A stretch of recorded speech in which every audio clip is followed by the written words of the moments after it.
Hello students, ANM GNM এর first রাউন্ডের result তো চলে এসছে, সবাই দেখে নিয়েছো। কাউন্সিলিং এর সব উলটপালট।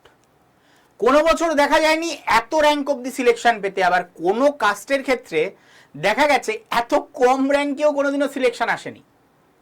তো গল্প কি হয়েছে, কি উলটফের হয়েছে এই বছর, তো চলো একবার দেখে নিই। এবং ফাইনালি কাট অফ কি যেতে পারে এই ফার্স্ট রাউন্ডের ট্রেন্ড দেখে সেইটার ব্যাপারেও একবার আলোচনা করে নিই। তো চলো ভিডিওটা শুরু থেকে শেষ অবধি দেখবে। এবং ফার্স্ট রাউন্ডে যারা কাউন্সিলিংয়ে পাওনি তারা মন খারাপ করো না, কারণ এই বছর দৌড় অনেক দূর অবধি যেতে চলেছে। তো চলো শুরু করা যাক। শুরু করার আগে একটাই কথা বলবো, চ্যানেলটাকে সাবস্ক্রাইব করে নাও। আমি তোমাদের শুভাশিস স্যার, এই চ্যানেলে তোমাদের আমি ক্লাস নিয়ে থাকি এবং তার সাথে এই চ্যানেলে তোমাদের জন্য কিন্তু ভিডিও আসতে থাকে কিভাবে তোমরা এএনএম জিএনএম এ সুযোগ পাবে তার জন্য। তো অবশ্যই চ্যানেলটাকে সাবস্ক্রাইব করে রাখতে হবে। তো চলো আজকের ভিডিওতে যাওয়া যাক। র্যাঙ্ক কাট অফ কত যেতে চলেছে এই বছর, এইটা হচ্ছে আগের বছরের ট্রেন্ড। খালি আগের বছরের ট্রেন্ডের সাথে এই বছরের ট্রেন্ডের কোনো মিলই পাওয়া যাচ্ছে না। ফার্স্টে আমরা এএনএম এর ক্ষেত্রে দেখব, তবে এএনএম এর ক্ষেত্রে একটা পজিটিভ জিনিস বলতে পারি, এএনএম এর ক্ষেত্রে খুব বেশি পালাবদল হয়নি, দেখা গেছে জিএনএম এর ক্ষেত্রে। এবার কেন সেটার ব্যাপারেও আসবো। তো শুরু করা যাক এএনএম এর ক্ষেত্রে এএনএম এর গল্প কি। তো এএনএম এর গল্পতে দেখা যাচ্ছে এই বছর তোমাদের ওপেনদের ক্ষেত্রে 900 এবং ওবিসি এ বি দুটো, যেহেতু এবার ক্যাটাগরি একসাথে যেটা ওবিসি হয়ে গেছে, এই বছর কিন্তু আমরা 1100 অব্দি যেতে দেখতে পারি। তার মানে খুব বেশি তফাৎ হয়নি অন্য বছরের তুলনায়। এএনএম এ কিন্তু কম্পিটিশন প্রায় একই লেভেলেরই থাকতে চলেছে। এবং এখানে যদি দেখি ইডাব্লিউএস এর ক্ষেত্রে আগের বছর 3650 অব্দি গিয়ে থাকলে এবছর 5000 ইডাব্লিউএস এ মানা যায়, কারণ ইডাব্লিউএস এর সংখ্যাটা প্রায় একই থাকে, খালি কাট অফ এদিক ওদিক হয়েছে, কারণ কেউ এই বছর হয়তো ইডাব্লিউএস কম অ্যাপিয়ার করেছিল, এরকম হতে পারে। তো সেই জন্য এসসিদের ক্ষেত্রে 2500 অব্দি, এটাও মানা যায়, কাছাকাছি আছে, এগুলোতে কোনো প্রবলেম নয়। তারপরে আমরা দেখতে পাচ্ছি এসটিদের ক্ষেত্রে 8850 অব্দি গেছিল, এবছর 10000 অব্দি যেতে পারে, এটাও খুব একটা তফাৎ বলা যায় না। অরফ্যানদের ক্ষেত্রে বরঞ্চ কমে এসছে, অরফ্যানদের ক্ষেত্রে 30,000-এর বেশি মনে হচ্ছে না যাবে। এবং সিডির ক্ষেত্রে আমরা দেখতে পাচ্ছি সিভিল ডিফেন্সের ক্ষেত্রে 2000, এটাও নিয়ার অ্যাবাউট একই আছে।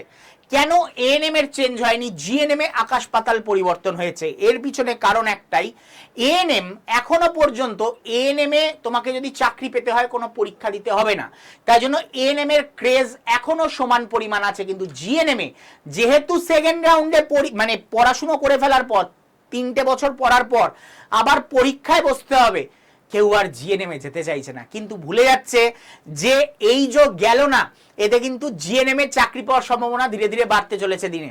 মানে এর পরে যখন এরা জিএনএম কমপ্লিট করে বেরোবে, এদের কিন্তু চাকরির সুযোগ বাড়তে চলেছে। এইটা হচ্ছে পজিটিভ দিক যারা যারা জিএনএম এ জয়েন করছো। তো জিএনএম এ কি রকম উলটফের হয়েছে একবার দেখো। দেখো ওপেনের ক্ষেত্রে মানে জেনারেলের ক্ষেত্রে যেখানে 3900 অব্দি ম্যাক্সিমাম যেতে পারতো, সেখানে 6800 অব্দি যেতে পারে এই বছর। 6800 ভাবা যায়, 7000ও পার করতে পারে গন্ডি। এমন অবাক হওয়ার কিছু নেই যদি 7000ও পার করে যায়। ওবিসি এবির ক্ষেত্রে 6000 অব্দি যেতে পারে। মানে গল্প তো অন্যদিকে, ওবিসির কাট অফ নাকি জেনারেলের থেকে কম যাচ্ছে। এ কি করে সম্ভব? কিছুই সম্ভব, সবকিছু সম্ভব। এসএসসি তে এটা দেখতে পাওয়া গেছিল, স্টাফ সিলেকশন সবাই ভাববে যে কি করে হয়, জেনারেলে তো এর থেকে বেশি যেতে পারে। আমরা এসএসসি যদি স্টাফ সিলেকশন কমিশন সেন্ট্রালের দিকে দেখি, ওখানেও কিন্তু সেম জিনিস হয়েছিল, জেনারেলের থেকে ওবিসি কাট অফ গেছিল বেশি। তো চলো আরো কিছু দেখতে পারবো আমরা, যেমন ইডাব্লিউএস তো গল্পই পরিবর্তন করে দিয়েছে। ইডাব্লিউএস এ 12,250 অব্দি ম্যাক্সিমাম গেছিল আগের বছর, সেটা এই বছর 19,000 অব্দি যেতে পারে, অলরেডি এই গন্ডি পেরিয়ে গেছে। এসসিদের ক্ষেত্রে 8,000 অব্দি যেতে পারে, 6,150 অব্দি গেছিল, 8,000 অব্দি এবার যেতে পারে। তারপর এসটিদের ক্ষেত্রে 14,450 অব্দি গেছিল, 19,000 অব্দি যেতে পারে এইবার। অরফ্যানদের ক্ষেত্রে আমরা দেখতে পাচ্ছি 60,000 অব্দি যেতে পারে, which is similar to previous year. আগের বছরের মতনই প্রায় সিমিলার দেখতে পাওয়া যাচ্ছে। সিভিল ডিফেন্সে আমরা দেখতে পাচ্ছি 8,800 অব্দি গেছিল, 8,800 অব্দি যেতে পারে। সিভিল ডিফেন্সে হিউজ পরিবর্তন, আগের বছর 1600 অব্দি গেছে, এবার 8,800 অব্দি যেতে পারে। এটা হিউজ চেঞ্জ। আরেকটা হিউজ চেঞ্জ কোথায় শুনবে, মাঝে দেখে আমার এটা হার্ট ফেল করার মতন উপায়, যে কি এখানে দেখা গেছে, এইখানে যেখানে ছেলেদের কাট অফ প্রচুর হাই যেত, সেখানে মানে মারাত্মক রকমের রদবদল। হ্যাঁ, তবে জেনারেলদের খুব একটা পরিবর্তন হয়নি, বরঞ্চ জেনারেল ঠিকঠাকই আছে আমি বলবো। তাও 4000 অবধি গেছে, 1500 মতন আগের বার ছিল, সেটা 4000 অবধি চলে গেছে। ওবিসি এ, ওবিসি বি গল্প 5650 অবধি ছিল, এই বছর 7100। আগের বারেরটাও কিন্তু আনএক্সপেক্টেড ছিল, এই বছর আরো আনএক্সপেক্টেড। ওবিসি গেল। ইডাব্লিউএস এর ক্ষেত্রে ইডাব্লিউএস এর 70,000 অবধি যেতে পারে, অলরেডি 60,000-এর গন্ডি পার করে নিয়েছে। 70,000 অবধি যেতে পারে ইডাব্লিউএস। এসসি 10,000 অবধি যেতে পারে, এসসি 10,000 অবধি যেতে পারে। এসটি মোটামুটি তোমাদের যেতে পারে 20,000 অবধি, অলরেডি এই গন্ডি পেরিয়ে গেছে, তো 20,000 অবধি যেতে পারে। অরফ্যানদের ক্ষেত্রে 70,500 অবধি যেতে পারে, যেটা আগের বছর 40,000-এর গন্ডিতে ছিল। এবং সিভিল ডিফেন্সে আমরা দেখতে পাচ্ছি এটাও 5 অঙ্কের গন্ডি, 16,000 অবধি, অলরেডি এই গন্ডি পার করে গেছে, 16,000 অবধি পৌঁছাতে চলেছে। তো বোঝা যাচ্ছে যে এই বছর সবকিছু উলট পালট হয়ে গেছে। তো এই বছরে তোমাদের কিন্তু সেকেন্ড রাউন্ড, থার্ড রাউন্ডে এখনো সুযোগ আছে। কেউ মন মানে কষ্ট নিয়ে বসে দেখো না যে হলো না, হওয়ার এখনো সুযোগ আছে। খালি এবার একটু কলেজগুলোকে আরেকটু ভালো করে সাজিয়ে নাও। যেটা আমি তোমাদের আগে গাইড করেছি সেটা অনেকে না মেনে কলেজ ভরেছো, কম র্যাঙ্ক থাকা সত্ত্বেও কলেজ পাওনি। আবারও বলছি, ভিডিওগুলো ভালো করে দেখে নাও, সেটা দেখে কলেজগুলোকে এবার সাজাও। দেখো অনেক বেটার সুযোগ আসতে পারে তোমাদের কাছে। তো একটাই কথা বলবো, যাদের এই বছর হবে না, পুরোপুরি শিওর হয়ে গেছো, তাদের উদ্দেশ্যে বলছি, তারা আমাদের নেক্সট ইয়ারের ব্যাচ 2027-এর ব্যাচে ভর্তি হতে পারো। এটা 2026 ভুল করে রাখা, 2027-এর ব্যাচ হবে। তোমাদের ক্লাস টিল এক্সাম অবধি নেওয়া হবে, এমন কি তোমাদের এই বছরের যে ব্যাচ সেটাকে আপগ্রেড করা হয়েছে। কেন করা হয়েছে? কারণ আগের বছরে যেরকম লেভেলের কোয়েশ্চেন এসেছিল সেই লেভেল অনুযায়ী আমরা কিন্তু এখন প্রিপেয়ার করছি তোমাদের। তো তার থেকে বেশি দেওয়ার চেষ্টা করছি, যাতে তোমরা পরের বছর যারা এই ব্যাচে পড়বে শিওর শট যাতে সিলেকশন পাওয়া যায়। ঠিক আছে? তো আমরা এটা দেওয়ার চেষ্টা করছি। ক্লাস ওয়াইজ মক টেস্ট, তোমাদের রেগুলার মক টেস্ট নেওয়া হচ্ছে 10 থেকে 20 মার্কসের।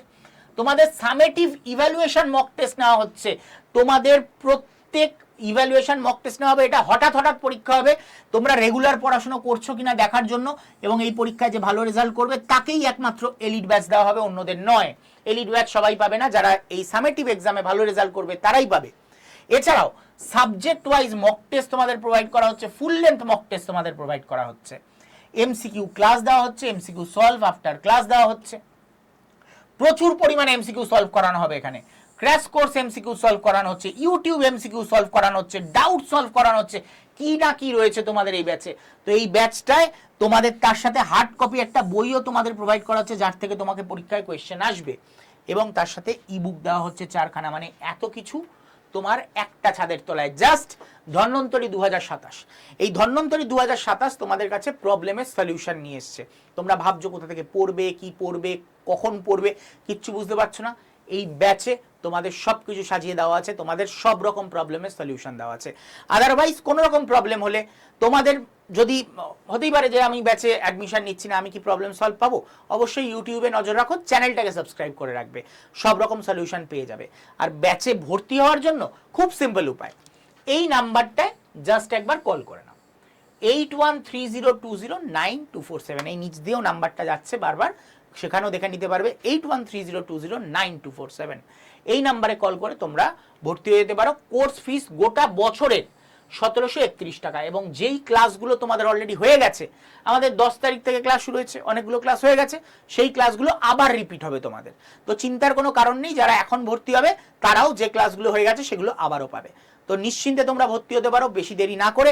আর ভিডিওটা যদি ইনফরমেটিভ লেগে থাকে অবশ্যই ভিডিওটাকে লাইক করে দিও, শেয়ার করে দিও তোমাদের বন্ধু বান্ধবদের মধ্যে যারা যারা এই পরীক্ষায় অ্যাপিয়ার করেছে, এবং সাবস্ক্রাইব করতে ভুলো না, কারণ এই চ্যানেলে তোমাদের জন্য সব রকম গাইড আসতে চলেছে A to Z। তো চ্যানেলটাকে সাবস্ক্রাইব করে নাও, আর কমেন্ট করে জানিও কেমন লাগলো ভিডিওটা। আর তোমাদের মনে যদি কোনো প্রশ্ন থাকে সেটাও তোমরা কমেন্টের মাধ্যমে আমাকে জানাতে পারো। দেখা হবে তোমাদের সাথে নেক্সট কোনো ভিডিওতে, ততক্ষণের জন্য টাটা, গুড বাই, বিদায়।